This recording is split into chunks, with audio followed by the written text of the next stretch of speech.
సోదరులారా, మన రాష్ట్రంలో మన పల్నాడు జిల్లాలో మన వినకొండ నియోజకవర్గంలోని వినకొండ రూరల్ మండలంలో శివాపురంలో గతంలో ప్రభుత్వాలు ఎత్తిపోతల పథకాన్ని లిఫ్ట్ ఇరిగేషన్ పెట్టి ఈ లిఫ్ట్ ఇరిగేషన్ ద్వారా సుమారు 5,000 ఎకరాలకు సాగునీరు అందించే విధంగా ప్రయత్నాలు చేసి అప్పుడు రైతులకు కూడా ఇవ్వడం జరిగింది.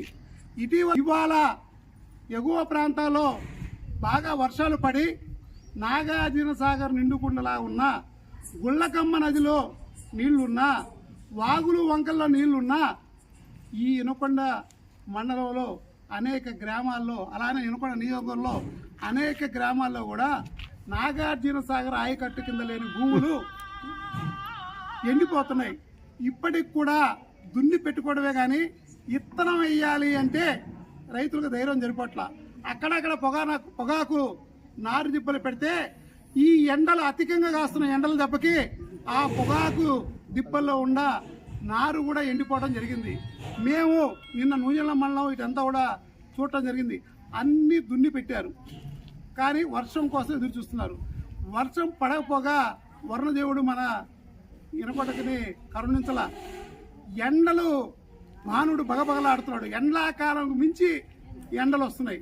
ఇవాళ చీకటి పాలన వస్తే మహిళలందరూ పొలాల్లో ఉండాల్సిన వాళ్ళందరూ ఇళ్ళకాడుండి ఇళ్ళ ముందు కూర్చొని కబుర్లు చెప్పుకుంటున్నారు. ఎందుకంటే పాపం వాళ్ళ చేయడానికి పని లేదు, ఉంటే పని చేసుకునేవాళ్ళు.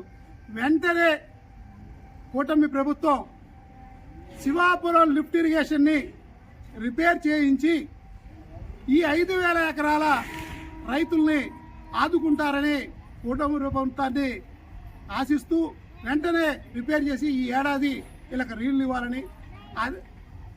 ఇవ్వాలని ఆంధ్రప్రదేశ్ రైతాంగం పల్నాడు జిల్లా కార్యదర్శిగా ప్రభుత్వాన్ని, అధికార యంత్రాంగాన్ని కూడా విజ్ఞప్తి చేస్తున్నాం. మన జిల్లాలో 155 లిఫ్ట్ ఇరిగేషన్లు మూలబడి ఉన్నాయి. కొన్ని వరదల్లో కొట్టుకుపోయినాయి, కొన్ని రిపేర్లలో ఉన్నాయి. ఈ పట్టించుకోట్ల. ఈ జిల్లాలో 2 లక్షల ఎకరాల భూమి ఎండిపోతుంది. దయచేసి లిఫ్ట్ ఇరిగేషన్లు రిపేర్ చేసి పల్నాడు జిల్లా రైతుల్ని ఆదుకోవాలని రాష్ట్ర ముఖ్యమంత్రి గారికి, నీటిపారుదల శాఖ మంత్రికి, ఇరిగేషన్ మినిస్టర్కి, అందరికి కూడా రైతుల పక్షాన విజ్ఞప్తి చేస్తున్నాం. అయ్యా, ఫస్ట్ శివాపురం లిఫ్ట్ ఇరిగేషన్ని మీరు వెంటనే రిపేర్ చేయించాల్సిందిగా, దానికి గత ప్రభుత్వం కూడా ఎస్టిమేషన్ వేసి కొంత డబ్బులు కూడా వచ్చున్నాయని ఇక్కడ రైతాంగం చెప్తున్నారు.